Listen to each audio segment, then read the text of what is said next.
अस्सलाम वालेकुम। आज हम पुरजोर फरमाइश पर बना रहे हैं मायोनीज, जो कि बहुत मजे की बनती है और इसे बनाना भी बहुत ही आसान है। तो अच्छी और मियारी मायोनीज बनाने के लिए वीडियो में दिखाए गए तमाम स्टेप्स को फॉलो करें। तो चलिए मायोनीज की तैयारी की तरफ चलते हैं और देखते हैं ये कैसे बनती है। सबसे पहले ब्लेंडर में एक अंडा डालेंगे, हाफ टी स्पून नमक, हाफ टी स्पून काली मिर्च, 1 टीस्पून चीनी, 1 टेबलस्पून सिरका। अब हम इन सब चीजों को 1 मिनट के लिए ब्लेंड करेंगे। जग का जो ढक्कन है उसके ऊपर वाला जो सुराख है उसको खुला रखेंगे। मशीन को हमने बंद नहीं करना, इसको चलते रहने दें।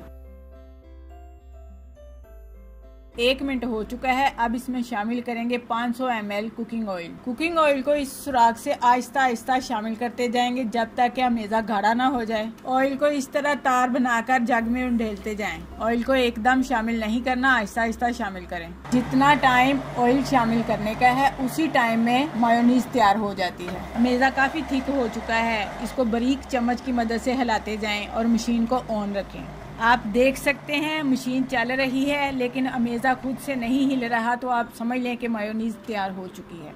तो आप इसे बर्तन में निकालते हैं। माशाल्लाह से बहुत थिक और स्मूथ मायोनीज बनकर तैयार हो चुकी है, जो जायके में अपनी मिसाल आप है। आप इसे किसी ब्रांड से कम नहीं पाएंगे। आप भी इसे जरूर ट्राई करें। अगर आपको हमारी ये रेसिपी अच्छी लगे तो हमें लाइक करें, शेयर करें। जो हमारे चैनल पर नए हैं वो हमें सब्सक्राइब जरूर करें। अपना बहुत सा ख्याल रखें, हमें दुआओं में याद रखें। अल्लाह हाफिज।